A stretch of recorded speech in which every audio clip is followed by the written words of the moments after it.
Your Humanities Half-hour is brought to you by the Northern Marianas Humanities Council.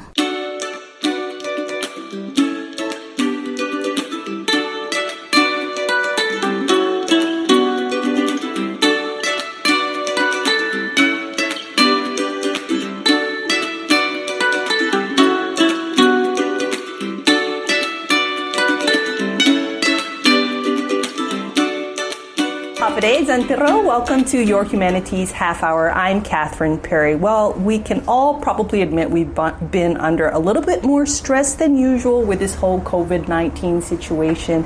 And I thought it would be nice today to hear from somebody who might be able to offer some advice and some tips to help us learn how to de-stress. And our guest today is Isabella Ohman. She is a yoga instructor here in Saipan. Welcome to the show, Isabella. Thank you for having me. So you just got here to Saipan in September, and then COVID-19 hit. How are you personally holding up during this situation? I'm actually doing pretty good. I get to spend a lot of time with my partner, so I'm actually pretty okay with that. I feel very fortunate. Yeah, I think that's kind of the silver lining in the cloud in this situation, right? Is we spend more time with the people that we're supposed to spend time with. Yeah, exactly. Yeah. How did you end up in Saipan? So I was living in Sweden, and my partner and now husband actually got a job here. So he was supposed to be here for a short while, but then it turned out to be a long-term thing. So he invited me out, and then now I'm here. Great. And we'll actually be hearing from him a little bit later on in the show because I asked if he could also share his experience as a new yoga practitioner, I guess I should say. How did you actually get into yoga yourself? So that's a very interesting story, as all stories are. I was very interested in health and wellness in my young years. When I was a teenager, I got interested in nutrition, and I was a student of theater. So at that time, performance was very important for me, and I realized that the more I take care of myself, the better I'll be able to perform. But at that time, I was very, very focused on specifically nutrition and exercising and all those aspects. And it wasn't until I moved to France to further my theater studies that I really got into yoga and meditation, because I lived in a big city. I lived in Paris, and it was quite intense. In what way? In just the city life for me. I'm very much a nature person. Okay. I like my woods, and the more I got into that kind of intense student life, I just was more and more drawn to that yoga class and the feeling that I had when I left the class. Now, was this a class that was like part of your studies, or did you sign up outside of your studies? What made you think like, maybe that'll be good for me? As I had tried in Sweden, and a lot of other actors and actresses recommended me to start doing yoga. Really? I have a person saying, she came up to me and she said, "Isabella, I think your body's craving yoga. Wow. You should pursue that more." And the more I entered different classes, I just saw previous opera singers, previous actors and actresses doing and holding these classes. And in my mind, I was like, well, how did you end up here if you were on stage and pursuing that life? And never in my wildest dream would I think that I am now teaching yoga and meditation. That was not a part of my plan. But that wellness aspect of it is something that I really am drawn to and really want to share to people, because when we understand how good we are meant to feel, it's very empowering. And from there on, you can, of course, pursue whatever you want to pursue. Coming from a stronger foundation, so to say. So what exactly is yoga? It seems like it's a lot of stretching and some pain. Some pain. And a lot of holding that stretching while feeling pain. But I'm sure there's more to it than that. It's funny you say that. I had a person asking me the other day about my opinion because their teacher claimed that yoga is supposed to be painful. Oh. And I really disagree with that. Yoga can be translated, or is translated into union. So it is... Union, yeah. Okay. So that connection of mind and body. And it emphasizes a lot that they're not separate. Our body listens to our mind, and our mind listens to our body. So it includes stretching, the physical aspect of it, the asana, the pose. But it is also that, it's breathing, and it's the meditation part, and asana, or the pose, can also be translated into seat. So in a sense, you can see the... Did you say seat? Seat. Seat. That's my accent. Seat. As in have a seat. Sitting. Yeah, yes. exactly. Okay. So in that sense, you could think of it as a preparation for meditation, which is something that, when you begin, you think of only the stretches and you see the poses. And oftentimes it's terrifying because you think in your head that I am not flexible enough to do that. And I think it throws a lot of people off. But it is so much more than that, than the just, getting your body to fit in that pose. Rather, it's fitting the pose, or adapt the pose for your body. Well, a little bit later on, we'll talk about a little bit more detail about how yoga affects the mind, body, and our emotions. But you actually really loved it enough to get certified as a teacher. What was your initial experience that made you then further want to further your education? So I started actually alongside with my studies. I decided to study nutrition and naturopathic nutrition as well. And it became more and more clear to me that the mind has so much, influence of our health. And alongside with that, I decided to start a job at a yoga studio, not as a teacher, but in the reception. So I was very much in that atmosphere and, engaging with students as well as teachers. And I learned so many things, and it was just all so heartwarming. It was just, I felt good. I felt good when I left there, and I never saw a person being disappointed after leaving a yoga class. It was always a very positive experience. And then a few teachers started asking me if I was interested in teaching. And at that time I wasn't, but the more the time went, I kind of thought that would be a nice thing to do. And I wasn't planning on teaching. I thought I was going to do it for my own experience first, for myself. But then I just started enjoying it so much, so I just want to share it. It consumed you? It did consume me. And sharing yoga and meditation is something that is wonderful. And it is wonderful to see people feel good after, and to release tensions and holdings, and sometimes even headaches, and things that they don't need to be carrying with them. I didn't realize until recently that there are actually different kinds of yoga. Could you speak to that a little bit? Yeah, there are many different kinds of yoga. You have, I was trained in Ashtanga, which is Ashtanga yoga, which is a set series. So it's specific movements that you practice each time you do it. It is this series, and it involves a lot of breath work. Each pose you hold for 5 breaths, so you get that mindfulness, that focus of breathing and feeling the pose. But then you have the Hatha, which is more still, and you feel it even longer, and you stay for a longer period of time. And then Vinyasa Flow, which is amongst the most common, well-known yogas, when you flow and from like pose to pose. Yeah, from pose to pose, posture, exactly. Okay. The transitions are smooth. Okay. And Yin as well, which is more passive. That is targeting more the connective tissue. So you're still from 3, 5, and even up to 7 minutes in a pose. And it's not hard poses. It's not muscular. It's purely connective tissues that you are targeting. Tendons. Exactly, bones.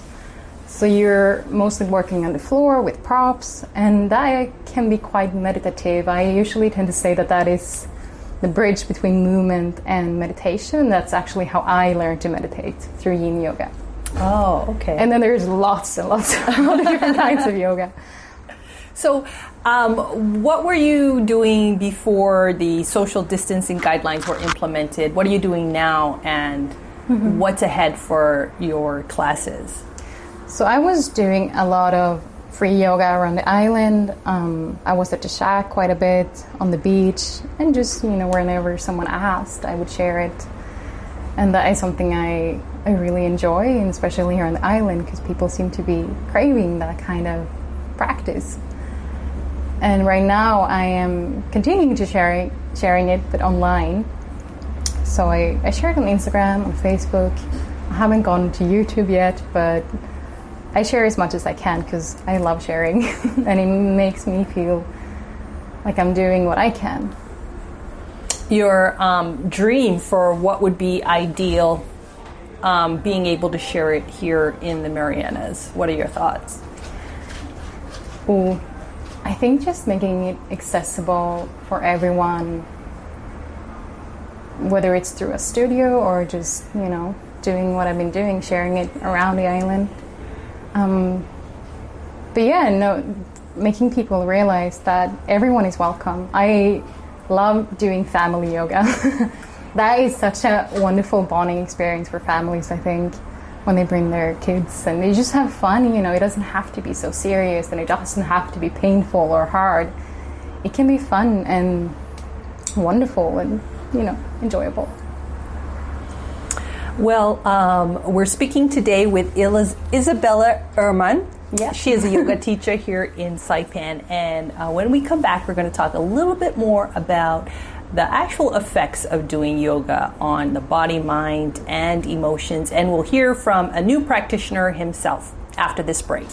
The COVID-19 pandemic continues to impact our daily lives, including our cultural institutions and individuals who contribute to the humanities.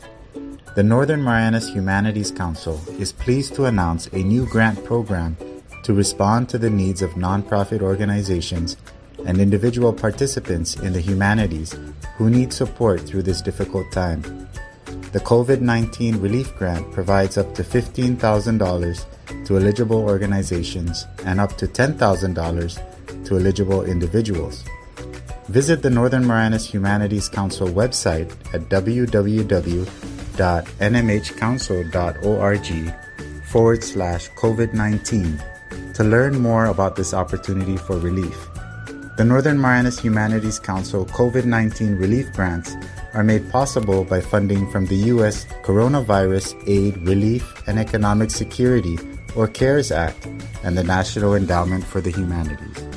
Welcome back to your Humanities Half-hour. We are talking yoga today, and in this half of the show, we're joined by Ben Dusch, who is Isabella's partner. And Ben, you are actually fairly new to yoga. Am I correct? I would say so. Okay. Well, how long have you been practicing yoga? So Isabella and I got our instructor ratings 2 years ago.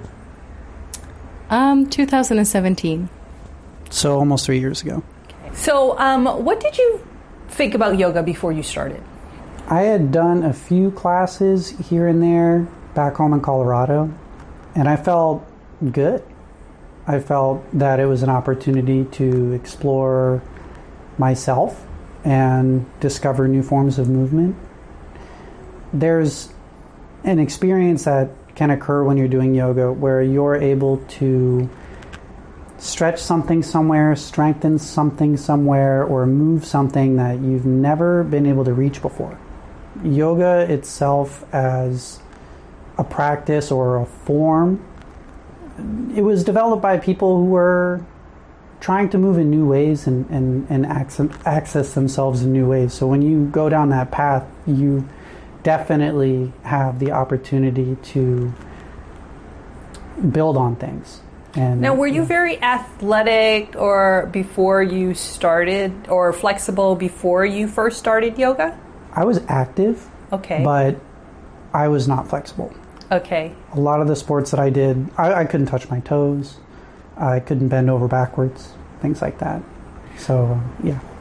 So how do you feel you've grown either physically or otherwise since you started practicing? And how often do you practice now? So I would say the biggest effect that yoga has had on me, I mean, it's removed pain from my joints and it's done all these nice things. But I think what it's done most is help me take my time, take things slow, remain calm. The breathing is the first thing that you can really learn from and access in yoga, and that applies to everything else. As far as how much yoga I do these days, it's not as much as I was doing. Isabella's very active in her yoga, but from time to time. Okay, Isabella, let's talk a little bit more about start with the physical aspect of yoga. You said that when we were chatting before the show that one of the things you wanted to convey to our listeners was, don't be afraid. Yeah. Yeah, really, don't be afraid. So what happens in your body when you're practicing yoga, and does it have to be uncomfortable, or as a teacher, how do you get your students started? So, first of all, just showing up to class, it's a big win. It really, really is. And just moving away from the idea that we have to be a finished product of things. You know, I think that we often think that we have to perform and we have to do good. And I love yoga because instead of judging the body, we are focusing on experiencing the body. Instead of thinking, what does this pose look like? What do I feel in this pose? And I think that is really what I always try to emphasize in my classes. Like, how do you feel? You're not supposed to be in pain. If you are in pain, then how can you modify? How can you adjust? So it is really about reconnecting to your own body. And I think what happens when we start doing yoga is, of course, we are releasing tensions and we learn how to breathe, which is something that a lot of us may have forgotten a little bit. I myself, as I was in theater, I had to relearn and retrain because through posture and through tension and swallowing things, swallowing wanting to cry or being angry and have to holding it, it changes your whole physiology. And when you start to add yoga into that and breathing techniques, you start to open up your chest and you start to realign yourself. And, you know, releasing tensions and what Ben said, discovering body parts you never knew you had. I think it unleashes things in your body, tensions, both physically and mentally. And yeah, I think that, you know, you will become flexible physically, but I think more flexible mentally, if that makes sense. It sounds very much like Tai Chi, where like they teach that if you're flexible in your body, it helps you become flexible in your mind.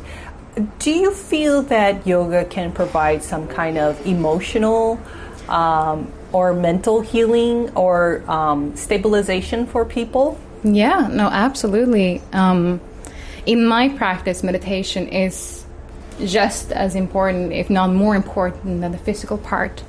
And there are so many studies now done on meditation, how it changes the biochemistry in the body and how it changes the brain to the better. And when we get rid of all those stress hormones, that just is in itself so good for our whole being. And when we take the time to breathe and close our eyes and observe our thoughts instead of interacting with them, we learn to, in a sense, being aware of our emotions and not just, you know, following along with the tantrum. We can take a step back, take a breath, and think about it before we act.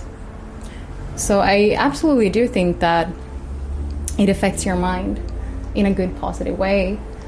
But it can be hard if you are tense, if you are stressed, if you have panic attacks, to sit down and close your eyes and just breathe. That's harder than most people think it is, for sure.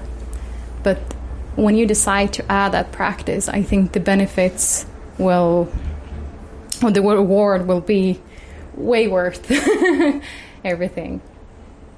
Absolutely. If people would just try it, whether it be yoga or something new. And it really comes to mentality. If you say you can't do it, then you can't do it, really, right. because your mind is so strong. But if you say, well, maybe I can do it, or I'll try right. to do it, you might be surprised at the results. Absolutely. So we do have a special treat today in that you agreed to lead us in a short, maybe 3 minutes or so meditation. So that's coming up. And so I want to let the listeners know so that they can put down whatever they're doing, stop washing the dishes, find a quiet spot, because Isabella is going to help us de-stress during today's show. And while our listeners are hopefully doing that, how deep can a person go in their yoga practice? Because it sounds like there's really a whole multitude of benefits that are available. And you have people from newbies to people who've been doing it for years or decades. How far can a person go in their experience? I think that you can go as far as you want to, as there is so much yogic philosophy and lifestyle and living a compassionate life, not just from your own body, but to share that. I think spirituality is not something that necessarily has to be connected to any religions or so. It's a personal experience. And some people, me included, I just focused on the physical part for a time being, and then something clicks.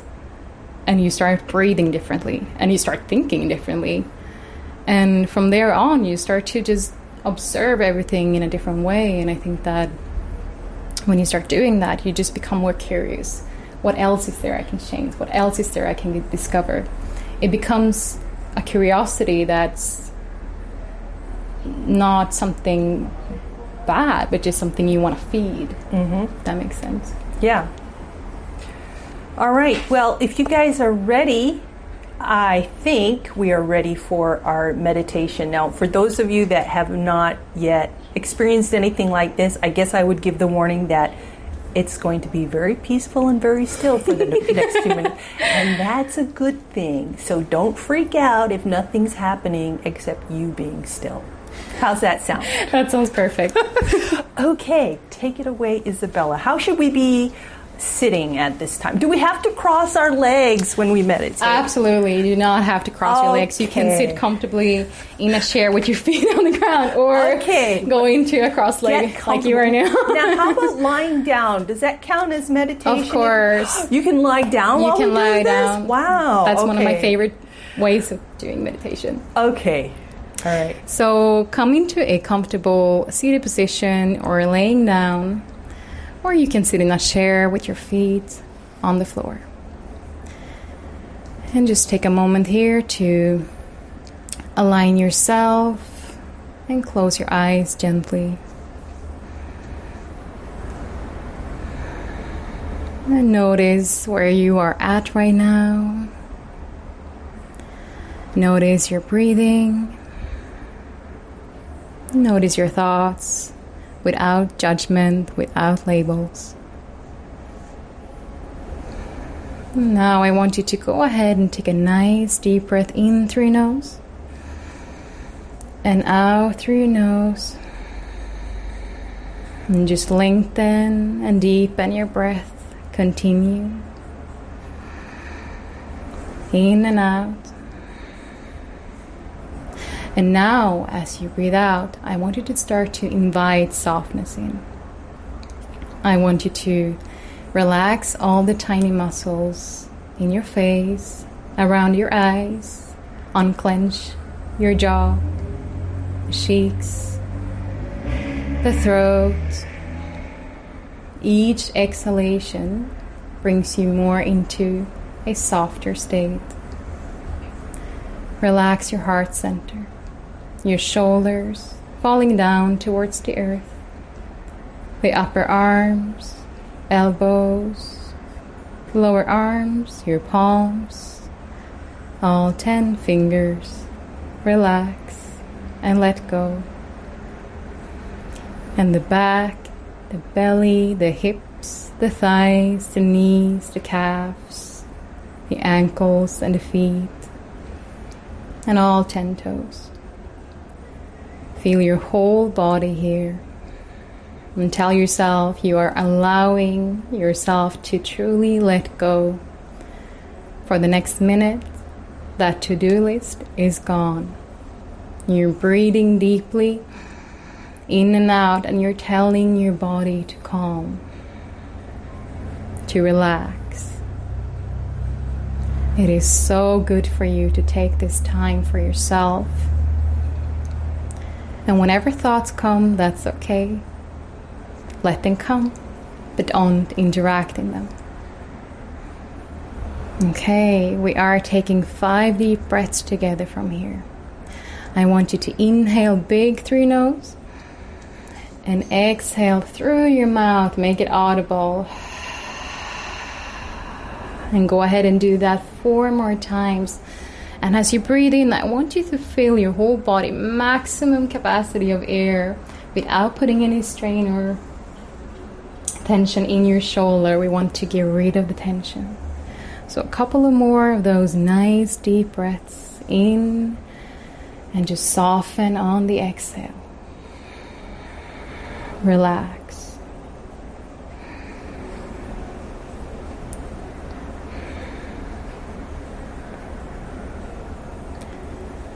And then from here, you can start to wiggle your fingers and your toes. And gently bring movement back to your body. And then softly open your eyes. And that's it. I think you've given us a wonderful gift, Isabella. Thank you. Thank you. For those that might be interested in learning more from you, how can they find you on Facebook or Instagram? I think that, Ohman Isabella, Ohman. Isabella is my Instagram profile name. Okay. And then on Facebook, I created an account named Yoga with Isa. So you can like that, and then I'll try. Yoga with Isa. Yes, exactly. And that's one ISA. ISA, exactly. Okay. So yeah. Thank you so much for being with us. Ben, do you have any final thoughts before we go? Enjoy your day. I love it. And you, Isabella? The same. Enjoy your day and take the time for yourself to do something good today. The small meditation, of course, but sleep well, eat well, and take care of yourself. Our guests today have been Isabella Ohman and also Ben Dusch, sharing about yoga and what's available here in the Marianas. Thank you both so much for your time today and for sharing. Thank you. We'd love to hear your thoughts on today's show. You can contact us on Facebook at 670 Humanities. And if you'd like to hear more Your Humanities Half Hour, please subscribe to our YouTube channel at Northern Marianas Humanities Council.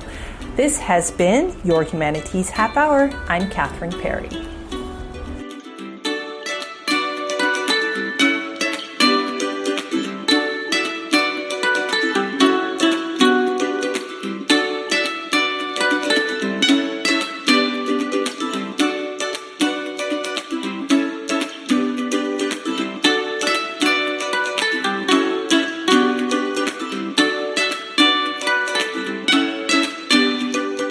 This program was supported by a We the People grant awarded to the Northern Marianas Humanities Council from the National Endowment for the Humanities. Any views, findings, conclusions, or recommendations expressed in this program are those of the participants and do not necessarily represent those of the National Endowment for the Humanities or the Northern Marianas Humanities Council.